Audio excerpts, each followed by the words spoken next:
I didn't have a hesitation spending it.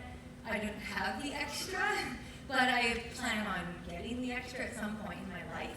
And that's what I share with my team, but how do you share that more, I guess? I hope this makes sense. No, it makes sense. I mean, okay, so when you started talking, I was thinking about my first summit. I know it's not Success Club, but I was just a year into the business and we didn't have 2 pennies to rub together. And I knew I was going to go to Summit. I bought my Summit ticket in December and Summit was in July. And so I started putting money into my bank account. So like I planned for that flight and I knew I had to earn that. But I mean, we didn't do anything extra when we went on that first Summit trip. I think we ate at McDonald's. Like we got oatmeal at McDonald's. We lived off of Shakeology. Like we just did bare minimum so we could get there and have that experience. And it was getting there, even though it was a struggle and it was like every penny mattered, that really lit the fire for me to see what was possible. So I think just maybe talking about it ahead of time and saying, if your name is on the list, you want to qualify next year, you're going to make it. Just start putting that money aside in a fund that's going to be your flights. That's going to be your excursions. Like allow them to start kind of planning for that now. So, and to that point, you talk about planning ahead. So the idea of goals and visions, right? So how as leaders do you help to create that? For instance, a year from now, there's going to be a Success Club trip. Put that on your list of goals. How important are setting clear goals and visions for your teammates? Amy, you want to? Sure. I just would say, I would go live in your group from your suite room and just say you have 365 days to now save up for, technically around there, for the next trip. And if it's a priority for you and your family to live this life of design or, have those trips with your teammates, it's going to be a priority. But what was the question? Sorry. I think you answered it, no matter what it was. Yeah, no, I mean, I qualified for Punta Cana, and I remember being a teacher then, and they wouldn't give me the days off, even though I had my 2 personal days, plus I could take days without pay, and they told me no. And I remember sobbing, just feeling so, defeated. And I put that on my why board of next year, I'm not going to have to worry about that. And so I handed in my letter of resignation and I worked even harder to have time to travel and time to live my life, because you only get one. So if this is a priority and this is important, then you're going to make it a priority or you're going to make it important to save money aside to get here. So this is Amy's first time as an Elite 10 coach. The rest can of you tell I'm shaking up here? But by the way, I'm sitting Amy, next to Melanie Woodrow. so Amy has one of these sort of remarkable trajectories where a year ago she attended the New Leader Conference, and a year later she is an Elite 10 coach. So pretty remarkable, and we'll hear more from you. But the rest of you have each multiple times been in the Elite 10, and Melissa, you're a regular. But can I ask you, Melissa? We were just talking about goals and visions, and so even for you, who has achieved it, how does that play for you personally? How important is that? How do you maintain that consistency of success? I'm just kidding. Being Danielle Sizzle dog, I got her beat by a lot. But honestly, from the very beginning, being a Beachbody coach and how Beachbody has always given you kind of clues with how to be an elite coach. So in the very beginning, it was to take care of your customers. It was all 100% Success Club. Whoever had the most Success Club points was a top 10 coach. And then it went to helping out your new coaches be successful, right? And then a couple years later, they rolled out how to help your leaders be successful. Now it's your leaders and your new coaches. So if you really, whether you're a brand new coach or your coach that's been around for a while, if you just really follow the clues that Beachbody gives you in becoming an elite coach or pushing for premier, it helps you become the best coach that you can be, because you learn every pathway of, okay, I need to help these customers, and you get really good at it. And then it's okay, I need to help my newer coaches. Okay, I need to help my seasoned coaches. And every single area that you try to improve upon is what makes you successful in this business in the long term. And the trips, how many have we done? Success Club trips? 8, 8, okay. maybe? Oh, Success Club trips? Yeah. I think probably 8 or 10. I don't know. I'm old, I lose. Sorry. I think I've been on every one. I think I have. And it was not funny, but when I went to get my leap bag, I was talking to Sandy, and I grabbed my bag, and I told her with my very first trip was the Beachbody boat trip, and I started to tear up, as corny as it sounds, because that was the driver for me. At the time, Nick was still working full time, and I just become a coach, wasn't making very much money, but when someone told me that I could afford to have a trip for my family that I could say I earned, was everything to me, and that's what kind of set me on this pace of success with this business. But I want you guys to understand, I'm gonna totally steal all the time.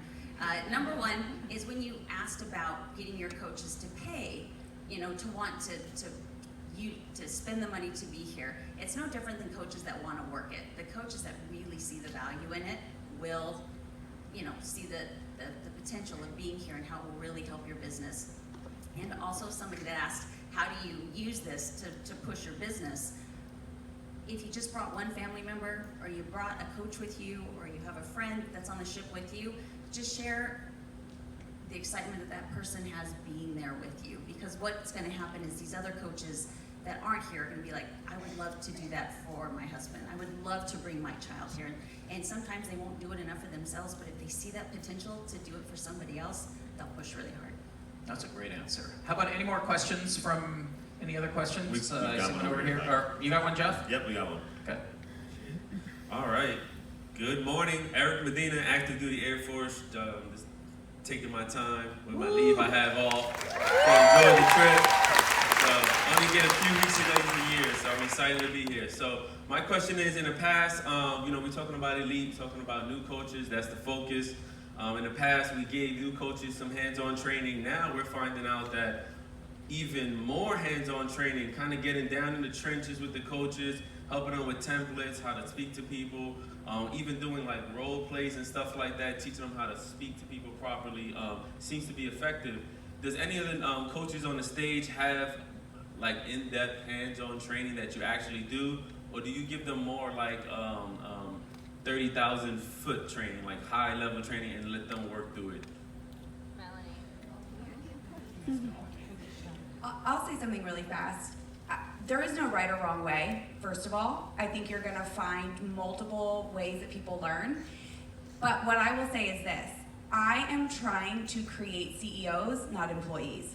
So my take is that it's a little higher level to start out with, because from the very beginning, I want to foster this boss mentality.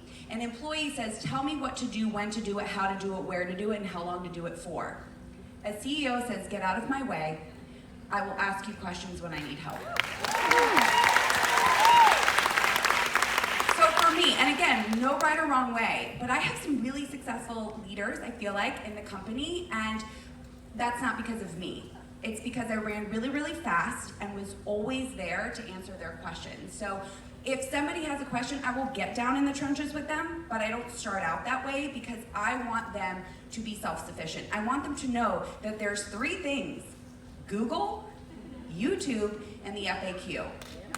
And I will be there for them every step of the way, but then no differently than I'm sending my oldest daughter to college next year, and I can't be there every morning to wake her up to make sure she gets to class.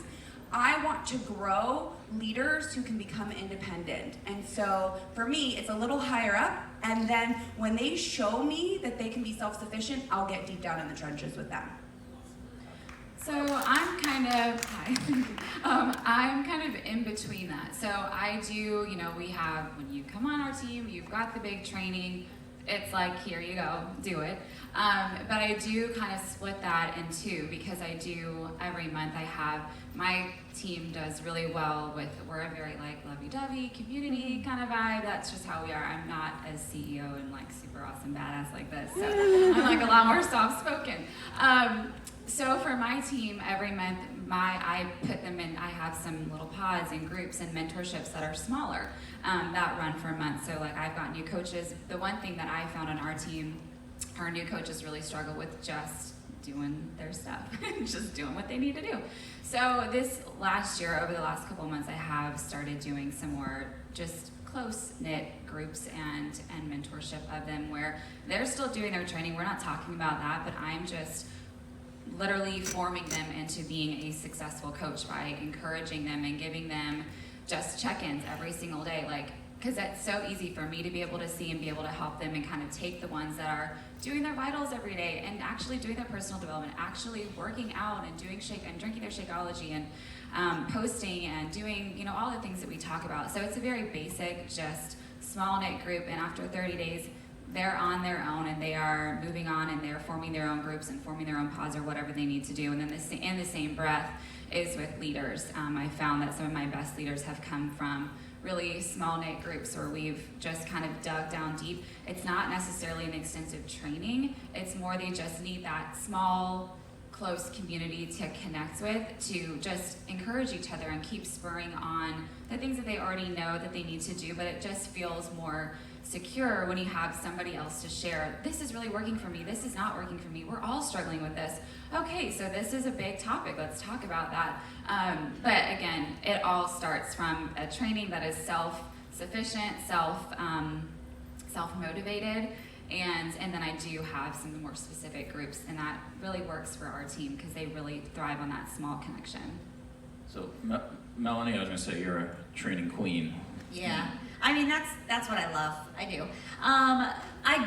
But it's evolved. I feel like it keeps evolving. You know, everything kind of changes but I have sort of a high level when people come in. It's like the basics, and it's very much self-paced. But I would say, personally, like they can get everything from that training. But I try to say to people, like, don't feel like you have to go through the whole training before you start coaching. I'm like, this is a resource, and so basically it's just all of the things I've collected and best practices for me over time that I've just put in one place. And then I feel like my secret sauce right now for success and what's working for me has been two things.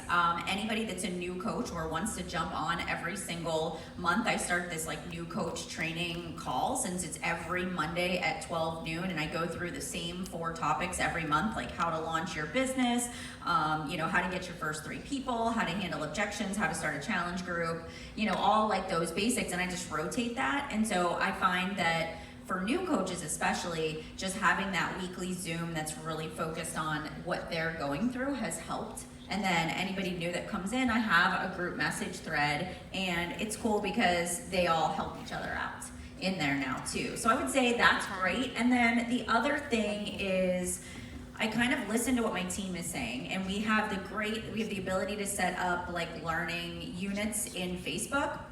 And so like last month, everybody was struggling with Instagram and Instagram stories and how to get traction. And I'm like, all right.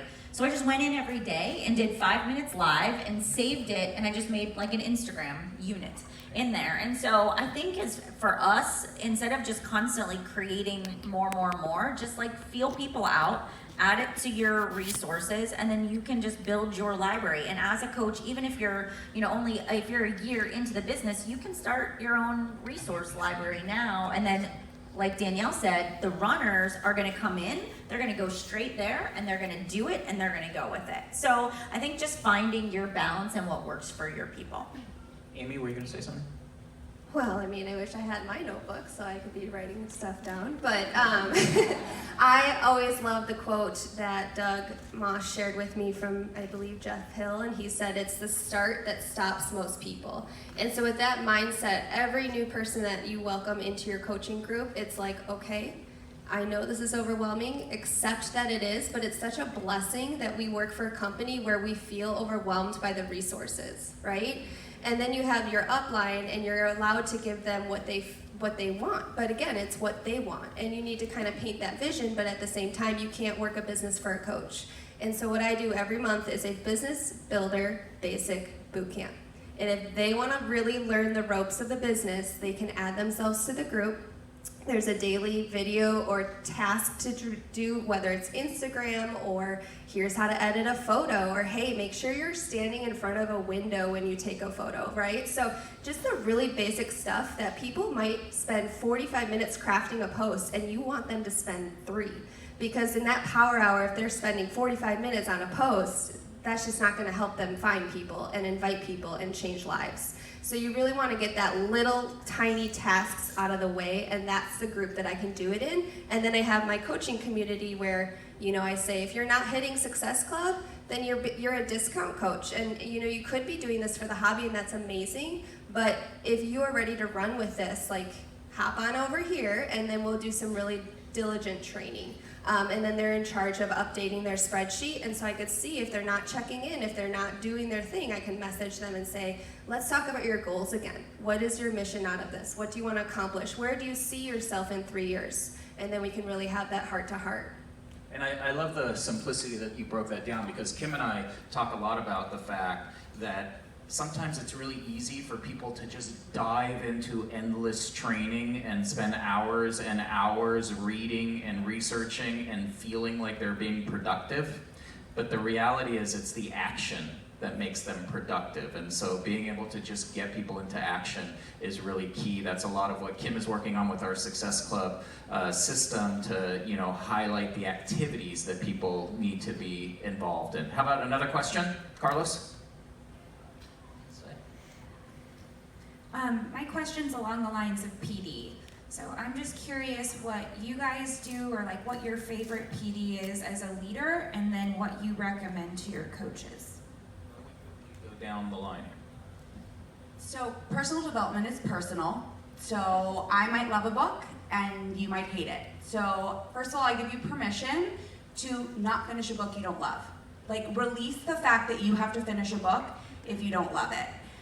But I do something called Rise and Energize, and it works well for people who feel like they can't stay consistent with personal development, which is you rise, you make your Energize because you know you're gonna drink it.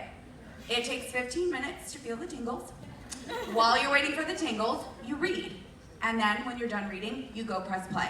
So every single day, and if you follow me on my stories, then you see that. You see my Energize next to my book, and then I go press play on my workout. So I really promote that with my new coaches when we get on our new coach call, that it's a great way to fuel your brain before you fuel your body, and then you know that you are starting your day with good movement, both in your brain and your body, and it makes it very consistent. So I don't care really what they read, because everybody's gonna be different. Like, no offense, I'm not like a you are a badass girl. I'm like, okay, I get it, I know I am. Thanks, let's move on. But some people need the more like really feel-good books, where I actually like more sometimes of like practical and skill development. I do want to learn what's trending in nutrition and health and fitness and social media. So I don't really like to micromanage what they read. I just think it's more important that they're consistently reading. Agreed. No, I do agree with that. We do the same thing of not the tingle, not that part, but we do talk a lot about on my team on doing personal development in the morning. It's a great, easy thing. You're a new coach, you don't know what to post. Cool, post a picture of your book or post a picture of what you're reading. That's a great way to be an encouragement to your followers and your new people who are potentially coming in. And I also truly believe that it is very personal. And when I was a new coach, I had no idea what the heck I was doing, so I was just sharing like, everybody reads the Slide Edge, everybody reads the Compound Effect, and then everyone reads this book, which is great, they're great books. But I have a lot of coaches coming in who are struggling with other things that do not get covered in those books. So I have like a little, PDF, where it's broken up by categories of different things. Because a lot of times, you can tell them to go wherever, but I do like to make a cute little PDF. So it's listed with different categories. Is it something mindset related? Do you want, for leaders? These are great ones for leaders. And so it's just kind of broken up to help them meet them where they are, because the reality is it will take them a year to get through one book if it's not speaking to them, because that's how I am. So I have so many books that I still have never finished because it just wasn't meeting me in the season that I was in. So I totally just second what Danielle said. It's very personal, and you kind of just have to figure out where they are. That's one of my first questions too that I ask all my coaches who come to me saying, I need help, or I'm just burnt out, or you know, X, Y, and Z, all the excuses we get. And I'm like, okay, cool. So tell me these few things. And what PD are you doing? Oh, well, I just haven't really, you know, been doing it. I started the Slide Edge. I'm like, you became a new coach a year and a half ago and you still just started that book. So, you know, usually it's just that it's not meeting them where they are.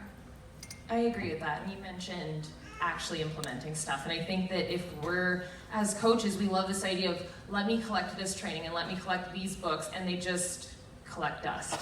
And that we just have like these stacks of books, guilty, where we think that it's going to give us the answer, and we just want the right template and the right script and all of the things, and we just collect all this information and we don't implement it. So one thing that I did as a new coach is I called myself out on my BS, and at the beginning of every book that I would start and that I would actually know that I would implement it. So super good point. If it's not serving you, ditch it, but move on and actually read something. But I would leave the front pages for my own notes of things that I was going to actually do.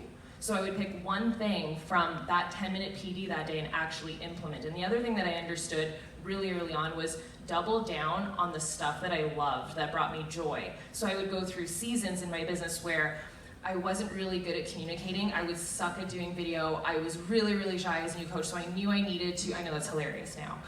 But back then, I was so shy, like I would turn red and I couldn't even put a video together. So I learned how to work on my social media, how to work on communication. Then I went through a season of leadership, which John C. Maxwell, for me, that completely changed my life. So I feel like that short answer at the end, John C. Maxwell. So it changes. I think my personal development changes on the season that I'm in, and so I try to like really lean into that. And I will say right now, I'm listening to an Audible book by Mel Robbins. It's called Take Control of Your Life. It's like therapy. I think every person should listen to it. There are practical strategies you can use in your business, you can use in your personal life, and I love that it's case studies. It may not be your jam, but I really like listening to her actually walk people through it. I found that I've been able to apply it with how I'm mentoring people, but also my personal life.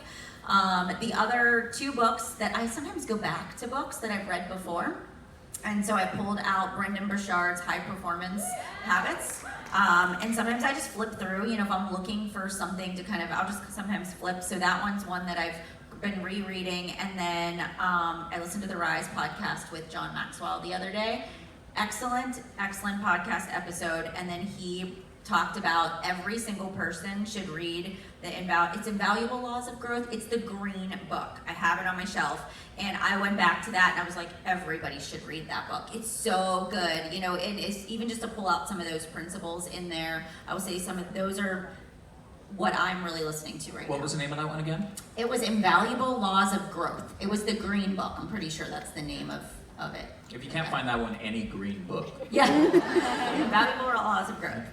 All right, so I hit diamond after reading Mastering Your Mean Girl because it literally changed my entire mindset of who I was as a person and how I was self-talking myself into a spiral of negativity. And I was a very harsh, I still struggle with it, but I was a very harsh person on myself. And so if you have any coaches who are struggling with self-worth or self-belief or just setting visions and goals, that book is always the book I recommend them to. Then I went from 1-star to elite after reading the 10X rule because let's be honest, you have to 10X your efforts in order to 10X your business.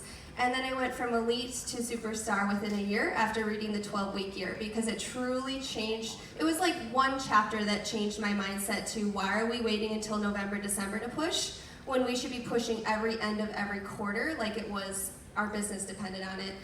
So those are my top 3, but I love the Mushy Gushy books. Danielle, I love you, but oh my goodness, I need girls to speak words into my soul, and then I feel like sometimes the business action books are good. So I'm a book hopper. I don't finish a book front to cover. I have probably 6 or 7 books going right now because it's what do I feel like today? What do I need today? And if I'm feeling less motivated, it's okay, I need some John C. Maxwell, right? So it's just really inspiring and really quick. I know we're running close to end of time, but an idea you can do for your coaches. I'm a girl who needs to keep her own books. They're like treasure on the bookshelf for me. But if you have ladies who don't feel that closeness to books, do a book swap within your team. And every coach can highlight, write notes, and then you send the book to somebody else. and they use a different color or whatever, and they write in the beginning like, this is Danielle's color. And they get to highlight and take notes, and then you have a group on Facebook, and you say, okay, I'm done with You Are a Badass. Who has Mastering Your Mean Girl? And then you swap or whatever. So it's just really fun for those girls who maybe are trying to save a little. That was the mean girl in you. So I feel us as coaches really need to kind of work on setting ourselves apart and kind of branding ourselves, because there's so many of us and we want to attract our tribe. So I think personal development also goes to what you're really, really passionate about. Mine is nutrition. And so by me reading a different kind of nutrition book, it excites me, it makes me want to post on social media, it makes me want to do stories. It gets engagement, people talking. So whatever personal development that you choose, make sure that it's something that helps kind of brand you, and you don't have to be an expert at it, but it's something that you read and you're like, I just have to share this with my people. And that just starts to create a tribe for you. So it doesn't have to always be personal development in the way of, it gives you more confidence or it makes you more organized, but it also fuels that passion that you have inside of you to just be a better coach. Awesome. Well, Brandon's in the back telling me that our time is up, but since we own the ship this week, we're going to go 10 minutes longer. Right. So, over here, Jeff. Hi, my name is Sherry, and actually I sort of want to cry right now because I met a lot of you guys at Disney World. Let's see, I'm going to try to make this without crying here through here. I obviously am not your typical coach. I have paralysis of one side of I have paralysis of my leg and partial paralysis of my arm. I have not hit my goal weight, obviously, thanks to steroids. But anyway, one thing that I have been able to do, and it's just a small thing compared to you guys, but I just finished month 91 of Success Club. And but where my problem is that I was what you would call a discount coach. I liked a good deal. And I have the tendency, I want to know, when do you approach your clientele? I sold challenge packs on the airplane because I get so excited about Shakeology, I have to tell everybody about it. But my problem is, I think I scare them. I talk to somebody too soon, or I want them to become a discount coach. How do you balance who you sign and who you keep as your residual income, so to speak, if you understand where I'm coming at? The balance of it, and how many, raise your hand if you just have people who just buy for the discount on your team. Yeah, probably everybody. Okay. So how do you guys, transition or talk to people about moving from being a discount customer into somebody actively involved in coaching? I feel like I can make this so simple for you. You guys are gonna love this. So it's kind of like peeling an unripe banana. When you're, just hear me out, trust me. When I heard this as a new coach, I was like, yes, thank you. So what we're doing when we're inviting too soon is you're getting super excited, like you're saying, you're word vomiting on the person on the plane, you freak them out, right? I used to do that. So, again, I got you. So I would do that, and it was like I was peeling an unripe banana. Once you peel an unripe banana, you can't put that shit back together. You can't fix it. It's done. You messed it up. It's too late. So you might get lucky, but you messed it up. So what I learned to do was to let the banana ripen by forming a relationship, by genuinely just caring about that person and continuing that conversation about what they were into. So you mentioned Disney, I love you. That's what I do. I play the Disney card all day long, and I get to know people on their terms, where they're at, not challenge packs and stuff. I talk to them about their stuff, and then we become friends. I know that sounds weird, but we become social media friends. And then the banana is ripe, and it's not so weird to invite them. That's how I do it.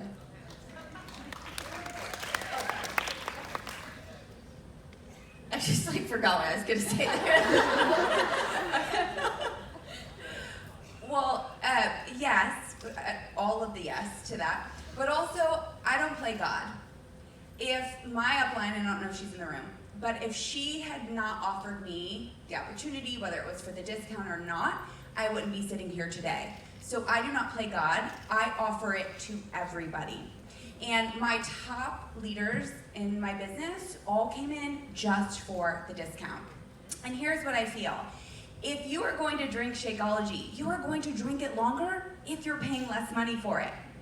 If you stay on product longer, you are going to get better results.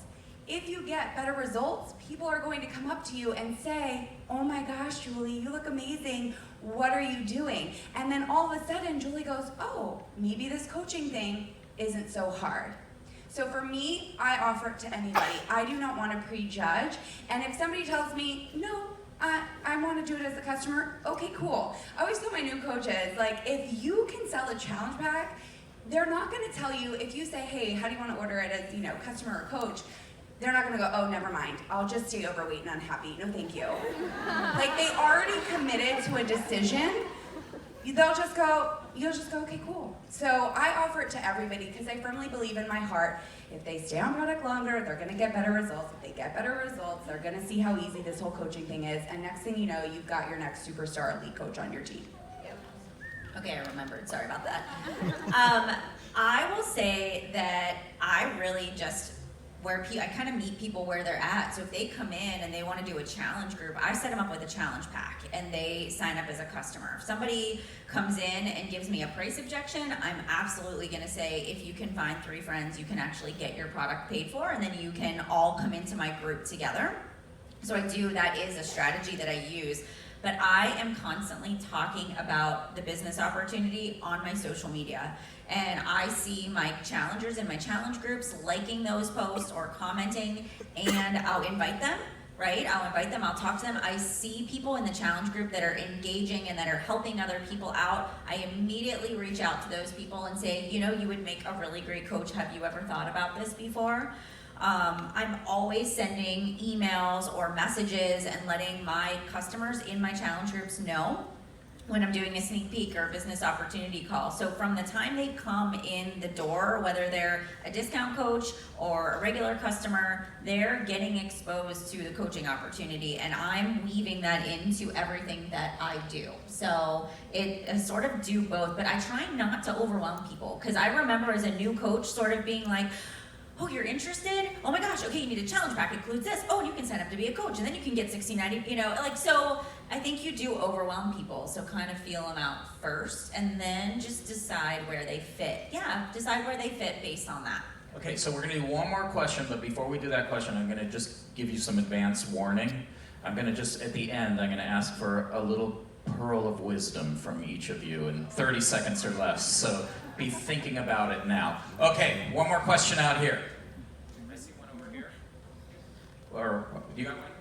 Up top, Mike. Up top. Hi, I'll keep this quick.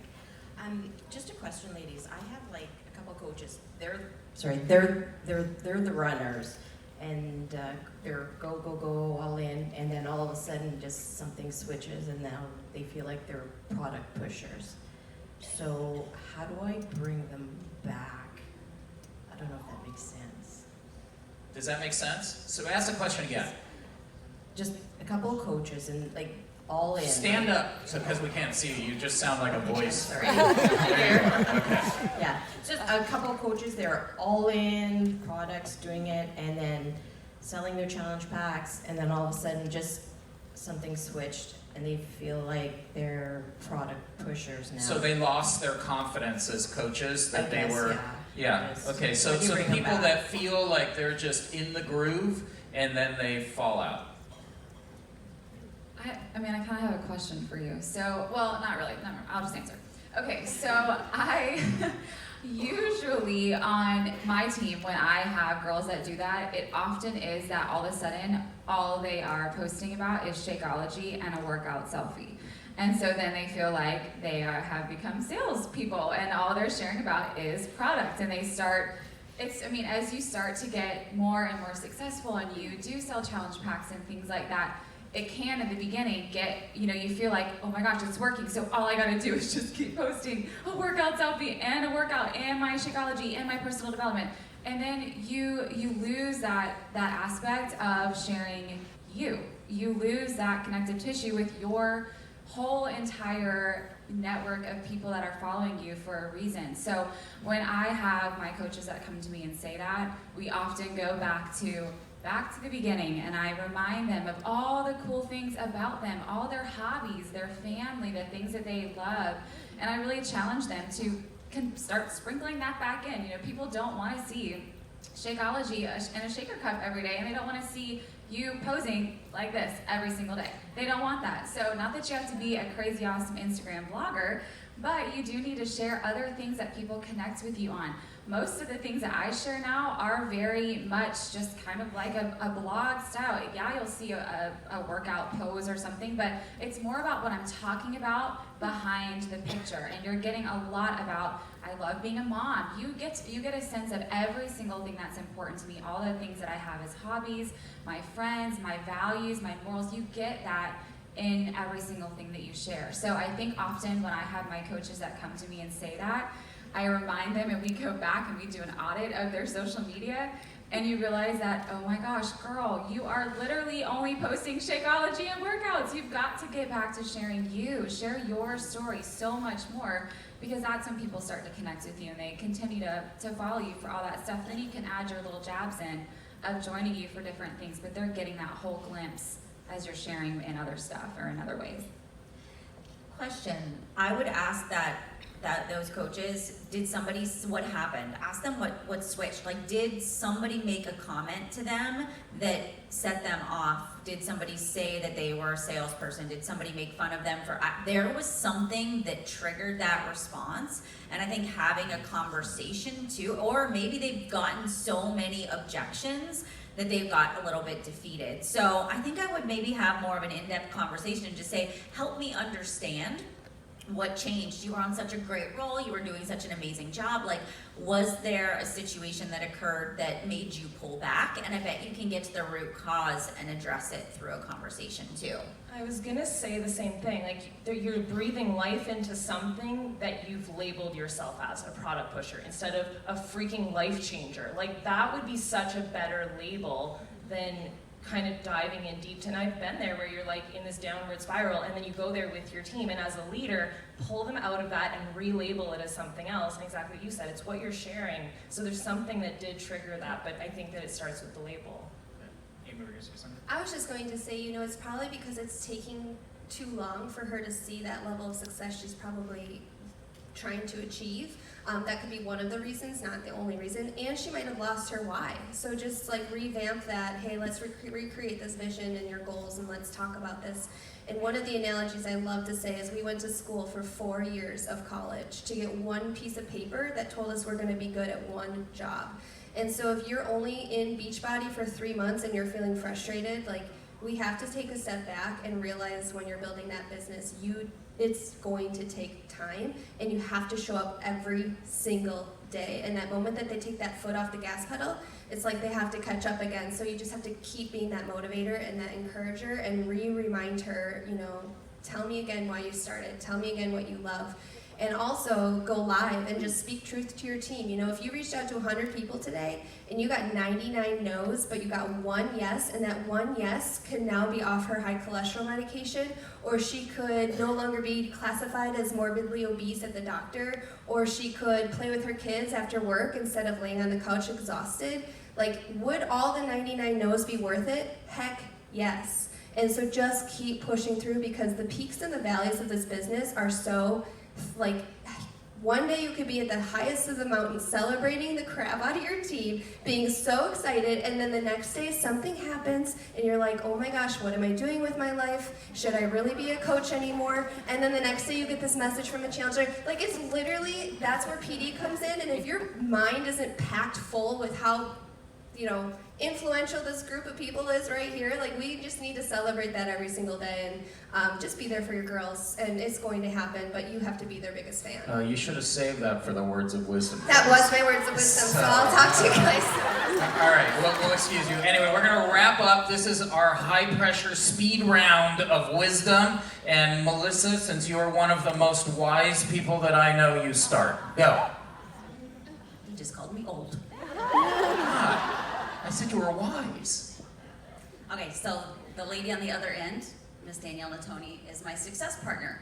And we also have a group going with Angie and Micah and Mandy, which is amazing. So, we're lucky. So I wanted to raise your hand if you would love to have a success partner outside of your team. Okay, can you lock eyes with somebody right now and kind of point at them and say you and me later on? Okay, I'm serious. You have no idea the power of locking arms with someone on another team so that your team can learn from them and their team can learn from you. That's one of the most important things and most valuable things that I've done with this lady since I've become a coach. Very good. So you're going to skip Amy, already gave her wisdom, so Mel? Words of wisdom. Be willing to fail more than anybody else around you, and the more failures that you have, the more likely you're going to uncover your own personal secrets to your success. Awesome. Andy? This business is a choice. The words that you allow into your mind, if you see it as a fortress that you could go, no, you know what, not today, we're not going to play that game today, crazy Angie. And we let certain words in. You might be doing the same thing on this boat where you see certain coaches and think, I can't talk to them or they're better than me. If you can switch that mindset to when you're seeing someone on the National Wake Up Call or someone speaking on stage or whatever to, no, they seem pretty normal and a little bit crazy. I think I could do that too. That's the shift, that's the choice that you have within you, and that was the single thing that changed my mind, and it was at a live event like this. I think mine would be, I don't want to use the word consistency, so I'm going to say that this business is such a gift, and if you allow it to, it really can impact every single aspect of your life. I can't tell you how many times I have coaches who quit because they feel like this is the thing that is, ruining relationships or pulling them away from certain things or taking them away from being a good mother or a good spouse. And that is just not true, y'all. So just keep remembering that and allowing yourself to be consistent and allowing yourself to remember that this really is such a gift and it will impact every single area of your life, physically, financially, emotionally, relationally, everything, if you let it. One, I think we need a picture of all of us before we're done. So just before my words of wisdom, just wanted to put that in your head, photographer. So I think I speak for all the ladies on stage when I say, I'm no more special or talented than any of you. I'm not the smartest person in the room. I'm not the most talented person in the room. And anything that I've accomplished or they've accomplished, you can accomplish and more. And matter of fact, I hope you out-accomplish us. And I always say my only superpower is my consistency. If you show up every single day, no matter what, when you're tired, when it's hard, when you don't want to, then this business will work. Hard work never goes unrewarded, and don't forget that. Well, that was really a great session. I want to thank all of you. You guys can stay here so we can get a picture. I don't know if Chris is here. We'll take a picture. If not, I see Darren has a giant camera. But anyway, thank you all for coming, and let's hear it for our Elite 10 coaches. And